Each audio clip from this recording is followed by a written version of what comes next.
Hello students, उड़ान पढ़ाई अड्डा की तरफ से आपको इंग्लिश की क्लासेस दी जा रही है। मेरा नाम संदीप है। तो क्लास शुरू करते हैं और बाकी वीडियोस लेने के लिए आप उड़ान पढ़ाई अड्डा का चैनल सब्सक्राइब कर लें। ठीक है, तो पहले हम जो करेंगे वो करते हैं idioms.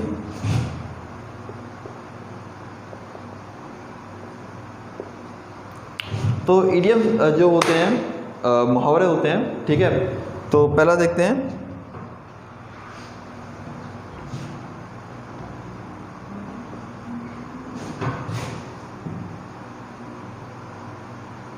To face the music, to face the music. अब देखो, टू फेस द म्यूजिक का मतलब है, जैसे कि वो मैं बता रहा हूं आपको। ठीक है, टू फेस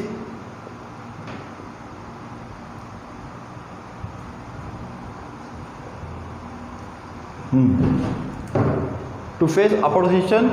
तो इसका मतलब होता है कि किसी परेशानी का सामना करना। ठीक है, इसका एग्जांपल देख लें। Every new teacher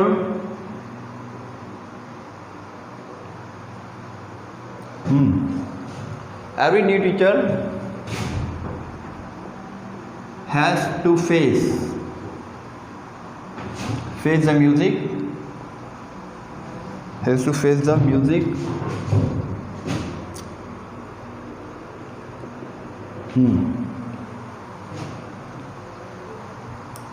अब यहाँ पर जैसे कि मैंने लिखा है कि हैज़ टू, क्योंकि यहाँ पर टीचर एक है। ठीक है, तो every new teacher has to face the music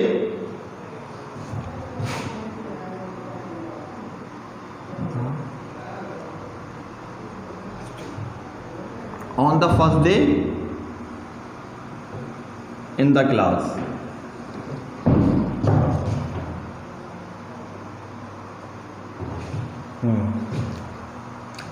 तो फेस द म्यूजिक का मतलब होता है जैसे कठिनाइयों का सामना करना। ठीक है, तो आपको कठिनाइयों का सामना करना पड़ेगा, तो you will have to face the music. अगला देखो,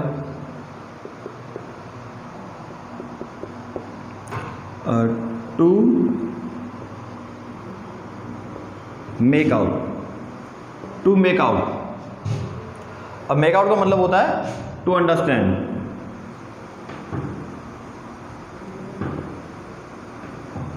ठीक है, टू अंडरस्टैंड। इसका example, I can hardly make out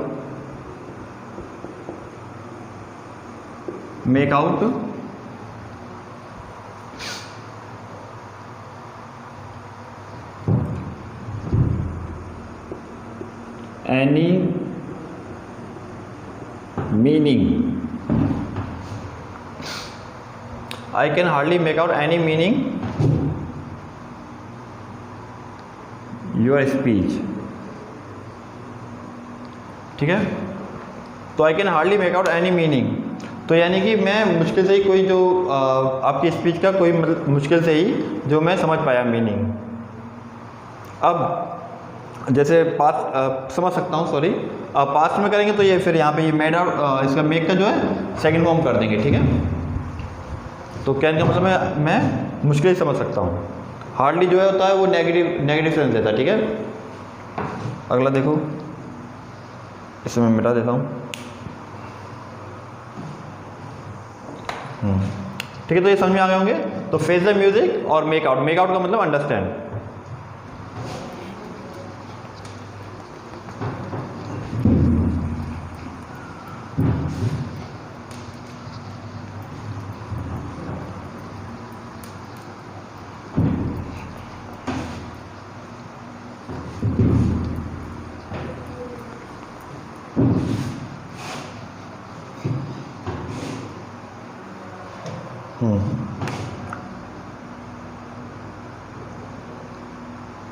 Let bygones be bygones। हाँ, तो लेट बायगॉन्स बी बायगॉन्स, इसका देखो to to forget old things,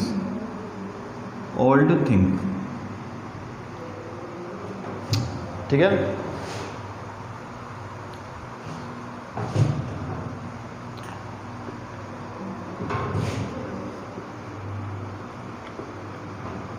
late us start anew, हाँ let us start anew and let bygones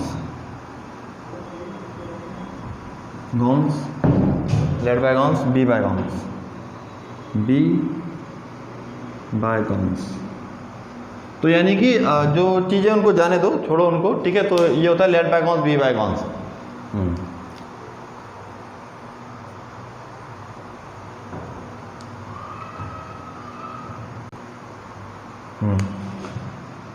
ठीक है, ये आपका थर्ड है।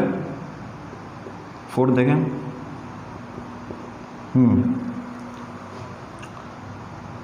To make after,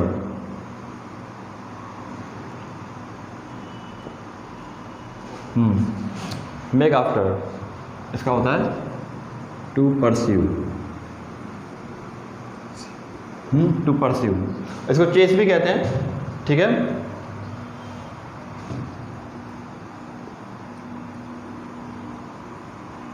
The police made after the thief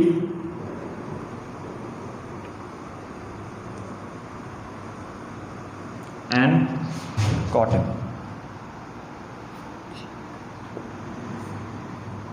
ठीक है। तो मेड आफ्टर का मतलब पीछा करना, परस्यू करना।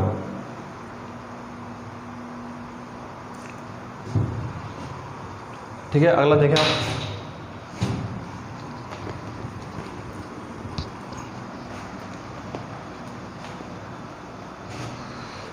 इसमें मैंने लिखा था एक minute, let us start a new, let bygones be bygones, ठीक है। तो इसको मैं भी आपको बताऊंगा। तो इसका देखते हैं, टेक पेन्स। अब टेक पेन्स का मतलब क्या होता है? To work hard,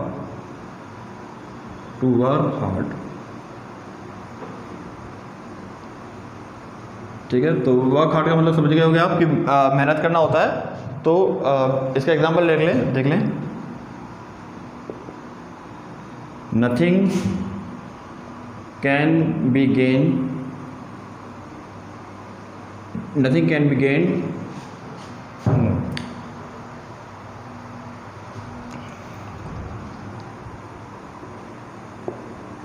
without taking pens.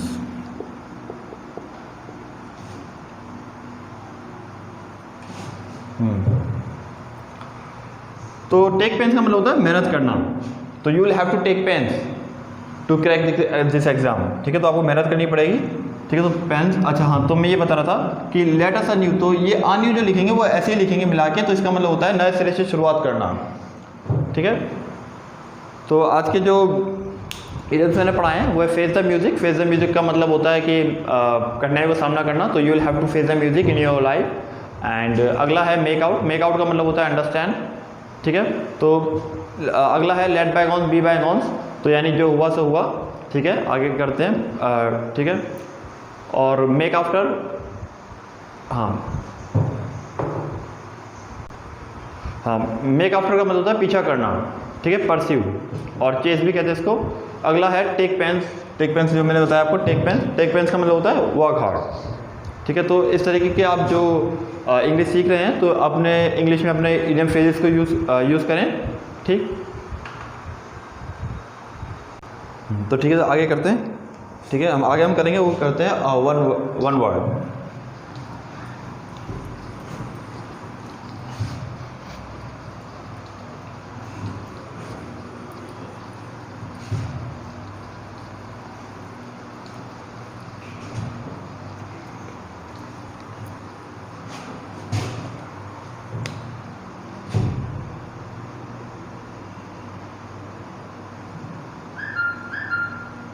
हाँ, वन वर्ड।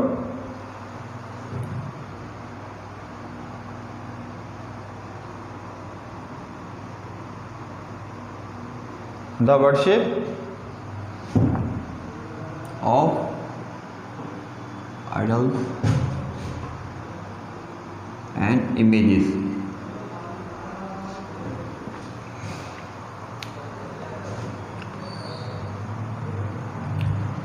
इसको बोलते हैं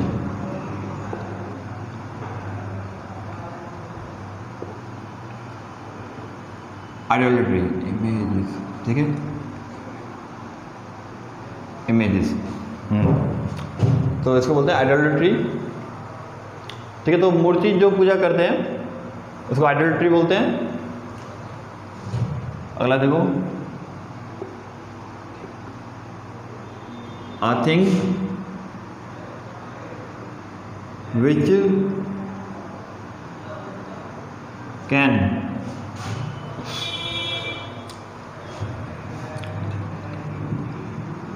be easily broken। वो चीज़ जो आसानी से टूट जाए। ठीक है, जैसे कोई सामान होता है जो एक्सपोर्ट किया जाता है, इंपोर्ट किया जाता है, तो कुछ ऐसी चीज़ें होती हैं जो टूट सकती हैं। ठीक है, उसको कहते हैं ब्रिटल।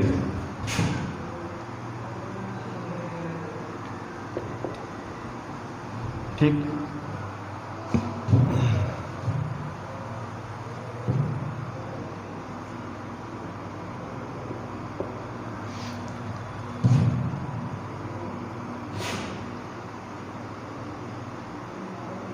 तो स्पीकिंग अलाउड। ठीक है, तो जोर से बोलना।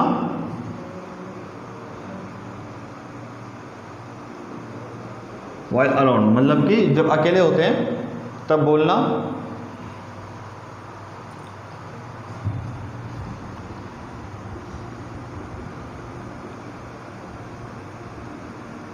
सोलिलोकी। ठीक है, सोलिलोकी। ठीक है, सोलिलोकी। ठीक है, ये जो सोलिलोकी जो किया जाता है, ये ड्रामा जब होता है, ठीक है, तब अकेले में जो बोलता है पात्र उसके लिए बोला जाता है ये। ठीक है, एक वर्ड होता है monologue.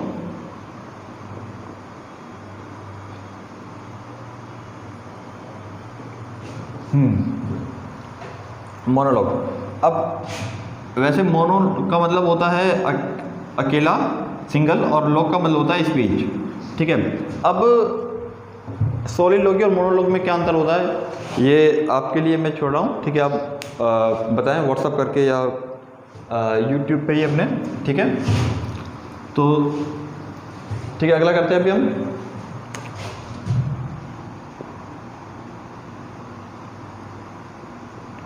A medicine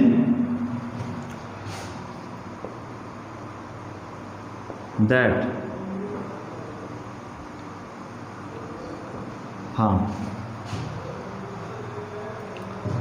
the medicine that induces sleep। जिसको लेने से नींद आती है उसको क्या बोलते हैं?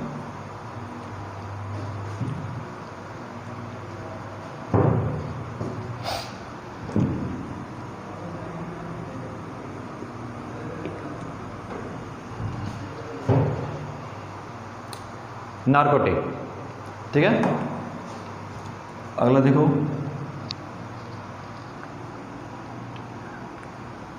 Turn out of society. Turn out of society इसको बोलते हैं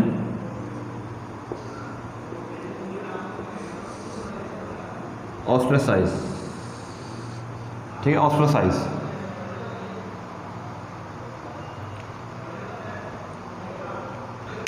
तो ये पहला हो गया आपका, ये दूसरा, second, sorry third and fourth and fifth. ठीक है, the worship of idols of images, idolatry, और जो चीज़ आसानी से टूट जाती है, कोई नाजुक चीज़ जो होती है, ब्रिटल। सोलिलोकी होता है अकेले में बोलना। ठीक है, और नाटक जब होता है थिएटर में, तब उसका ये उसमें ये होता है, ठीक है। अगला है a medicine that induces sleep, narcotic. अगला है the turn out of society, ostracise. Ostracise का मतलब है यहाँ पर जाति से बाहर कर देना या बहिष्कार कर देना, ठीक है। तो मैं समझता हूँ इतना समझ में आ गया होगा आपको, और अपनी नोटबुक में इसको उतार चलें ताकि आप इसको फिर रिवीजन करें जो आप क्लासेस अटेंड कर रहे हैं, ठीक है, ताकि आपको ये याद रहे।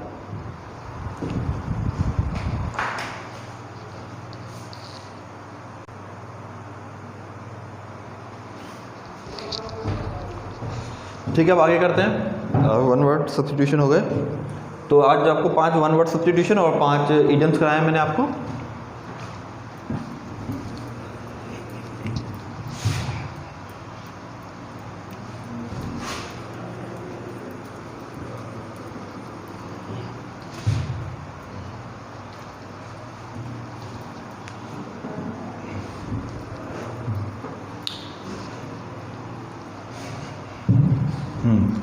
तो आगे करते हैं टेंस हम कर रहे हैं, तो टेंस में अब करते हैं फ्यूचर परफेक्ट टेंस। और फ्यूचर परफेक्ट टेंस क्या होते हैं?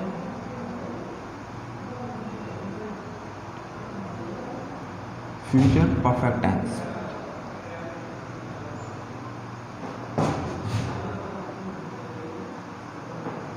ठीक है। तो जैसा मैंने आपको बताया, टेंस जो है हमें टाइम के बारे में बताता है, किस समय की हम बात कर रहे हैं, ठीक है। तो अब फ्यूचर परफेक्ट टेंस देख लें आप।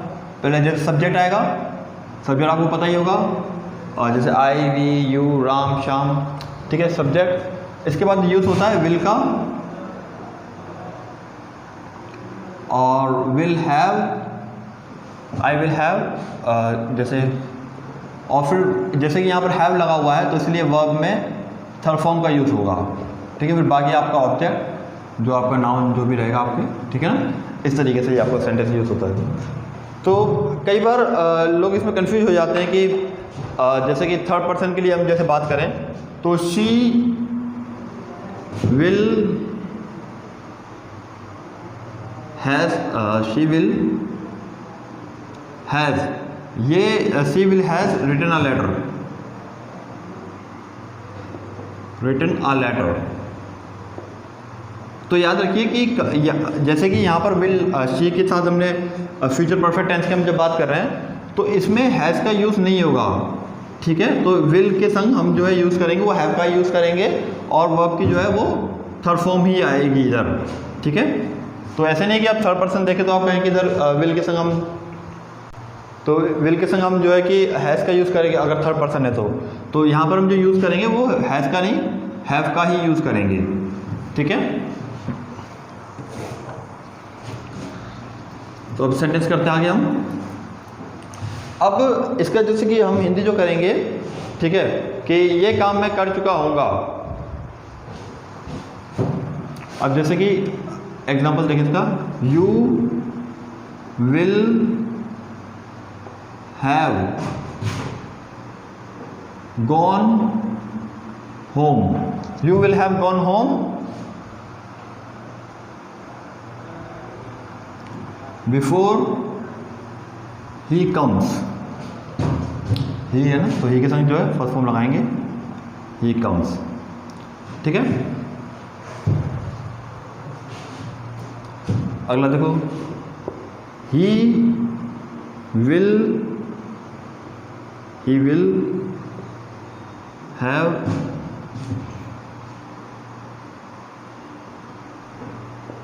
रिटन अ लेटर, और ये मैंने सिंपल लिख दिया है, ठीक है। He will have written a letter यानी कि वो अपना पत्र जो है लिख चुका होगा, ठीक है।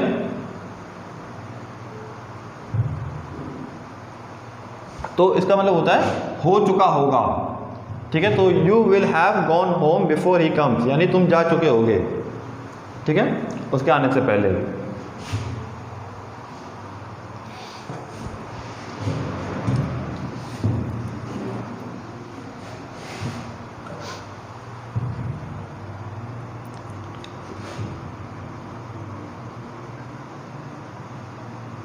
I will have left before I will have left before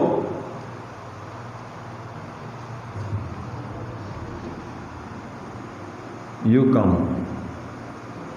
तो अब अपना जैसे कि ये जो आपको मैं टेंस करा रहा हूँ, तो आप इसमें ये देख सकते हैं कि आप ये सेंटेंस कब और कैसे यूज़ कर सकते हैं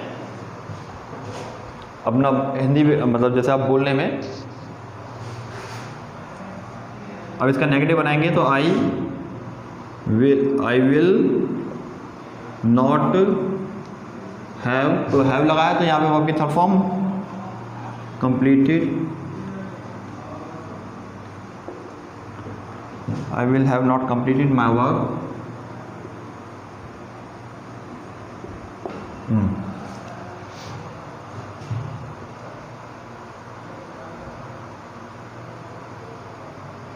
तो इसका मतलब हो गया कि मैं अपना काम नहीं कर चुका हूँगा।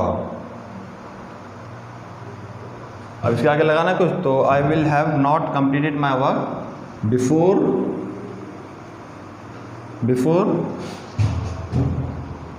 यू कम, तुम्हारे आने से पहले।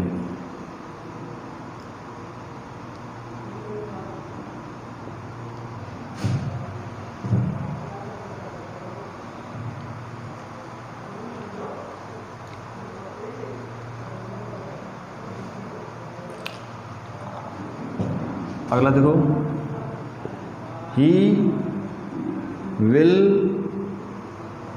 Have reached, he will have reached the station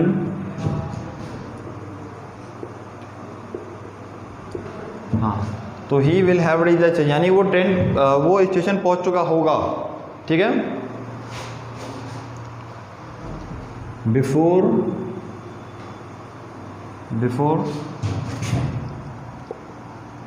the train leaves.